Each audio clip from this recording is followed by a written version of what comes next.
Hello అండి అందరికీ. Deep fry చేసే అవసరం లేకుండా 2 స్పూన్ల నూనెతో ఈ చిన్న ట్రిక్తో ఇంట్లో అందరికీ సరిపోయే హెల్తీ అండ్ టేస్టీ బ్రేక్ఫాస్ట్ అలాగే స్నాక్ ఎలా చేసుకోవాలో చూపిస్తున్నాను. తప్పకుండా ట్రై చేయండి. ముందుగా ఒక బౌల్లో 1 కప్పు బియ్యం పిండి వేసుకుంటున్నాను. 1 కప్పు బియ్యం పిండిలో సాల్ట్ 1/2 స్పూన్, పసుపు 1/2 స్పూన్ వేసుకొని ఒకసారి బాగా కలుపుకోవాలి. ఇలా ఒకసారి బాగా కలుపుకున్న తర్వాత కర్డ్ పెరుగు 3 టేబుల్ స్పూన్లు వేసుకొని విస్కర్తో కలుపుకోవాలి. ఇలాగా విస్కర్తో బాగా కలుపుకున్న తర్వాత ఇంకొక 3 టేబుల్ స్పూన్లు లేకపోతే 5 టేబుల్ స్పూన్లు నీళ్ళు అనేవి వాటర్ కొంచెం వేసుకుంటూ మరీ పలచగా కాకుండా కొంచెం గట్టి పిండిలాగా చేసుకోవాలి. అంటే బ్యాటర్ అనేది మనకి కొంచెం గట్టిగా ఉండాలి, సెమీ థిక్నెస్తో ఉండాలి. ఇలాగ కొంచెం వాటర్ వేసుకుంటూ ఇలాగ ఉండలు లేకుండా మనం పిండి అనేది రెడీ చేసుకోవాలి.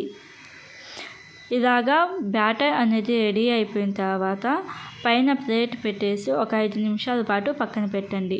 ఈ 5 నిమిషాలలో మనం మిగిలిన వెజ్జెస్ కట్ చేసుకుంటే సరిపోతుంది. 5 నిమిషాల తర్వాత సన్నగా కట్ చేసి పెట్టుకున్న కరివేపాకు, పచ్చిమిర్చి, కొత్తిమీర అలాగే ఉల్లిపాయలు సన్నగా కట్ చేసుకొని వేసుకోండి. క్యారెట్ తురుము, ఒక చిన్న సైజు టమోటాలను సన్నగా కట్ చేసుకొని వేసుకోండి. క్యాప్సికమ్ వేసుకోవాలి. ఇక్కడ క్యాప్సికమ్ ఆప్షనల్ అండి, ఉంటే వేసుకోవచ్చు లేకపోతే స్కిప్ చేసేయచ్చు. క్యాప్సికమ్ వేసిన తర్వాత సగం నిమ్మ చెక్కను తీసుకొని ఇలాగ నిమ్మరసం వేసుకోవాలి. ఈ నిమ్మ చెక్క రసం మాత్రం అసలు స్కిప్ చేయొద్దు, ఆ టేస్ట్ ఫ్లేవర్ చాలా బాగుండిద్ది.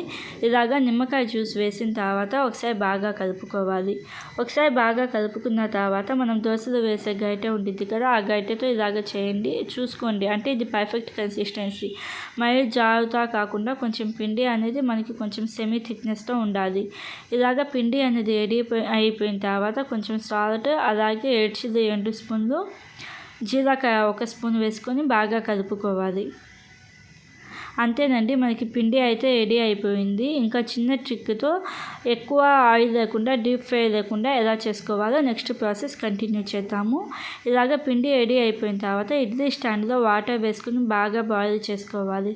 వాటర్ అనేది మనకి ఇంత బాగా బాయిల్ అయిన తర్వాత ఇలా హోల్స్ ఉండే ఒక ప్లేట్ తీసుకొని ప్లేట్కి ఆయిల్ అనేది అప్లై చేసుకోండి. 2 వైపులా, లోపల బయట 2 వైపులా ఆయిల్ అనేది అప్లై చేసుకొని ఇడ్లీ స్టాండ్ మీద ఇలా పెట్టేసేయండి. ఇడ్లీ స్టాండ్ మీద పెట్టిన తర్వాత మనం తయారు చేసుకున్న బ్యాటర్ వేసేసి మరీ ఎక్కువ అలాగే మరీ తక్కువ కాకుండా 2 గరిటెల బ్యాటర్ వేసుకోండి. 2 గరిటెల బ్యాటర్ వేసుకొని ఎక్కువ స్ప్రెడ్ చేయకుండా జస్ట్ అలాగా వేసేసి పైన ప్లేట్ పెట్టేసి ఒక 7 నుంచి 8 నిమిషాల పాటు హై ఫ్లేమ్లో కుక్ చేసుకోవాలి. 7 నిమిషాల పాటు హై ఫ్లేమ్లో కుక్ చేసుకుంటే మనకి 70 to 80% కుక్ అవుతుంది. తర్వాత ఇలాగ ఫ్లిప్ చేయండి, అంటే రివర్స్లో ఇలాగ ఫ్లిప్ చేసేసి ఇంకొక 5 నిమిషాల పాటు కుక్ చేసుకుంటే సరిపోతుంది. ఇలాగ ఫ్లిప్ చేయడం వల్ల మనకి తొందరగా ఉడుకుతుంది, అలాగే టేస్ట్ కూడా బాగుంటుంది. దీనిని 30 సెకండ్స్ పాటు కొంచెం చల్లారనివ్వండి. కొంచెం చల్లారిన తర్వాత పీసెస్గా కట్ చేసుకోవాలి. 1 కప్పు బియ్యం పిండికి 2 సార్లు నేను ఇలాగా వేసుకున్నాను. ఇలాగా కుక్ అయిన తర్వాత జస్ట్ ఒక 30 సెకండ్స్ పాటు పక్కన పెట్టేసి ఇలాగ పీసెస్గా కట్ చేసుకోవాలి.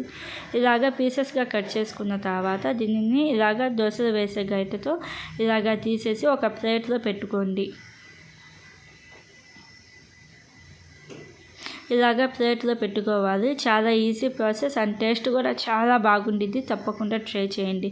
ప్లేట్లో పెట్టుకున్న తర్వాత దోశలు వేసే ప్యాన్ మీద 2 స్పూన్ల ఆయిల్ వేసుకొని జీలకర్ర 1/2 స్పూన్, ఆవాలు 1/2 spoon, red chilli 1 spoon, garam masala 1/2 spoon, salt అంటే కొంచెం 4 స్పూన్ వేసుకుంటే సరిపోతుంది. అలాగే కొంచెం కొత్తిమీర వేసుకొని 30 సెకండ్స్ జస్ట్ అలాగా కలుపుకోండి. 30 సెకండ్స్ తర్వాత ఒక్కొక్క పీస్ వేసి ఇలాగ మీడియం టు హై ఫ్లేమ్లో కుక్ చేసుకోవచ్చు. లేకపోతే మనం రెడీ చేసుకున్న అన్ని పీసెస్ కూడా వేసేసి మీడియం టు హై ఫ్లేమ్లో ఒక 2 నిమిషాలకు ఒకసారి ఇలాగా ఫ్లిప్ చేసుకుంటూ కుక్ చేసుకోవచ్చు.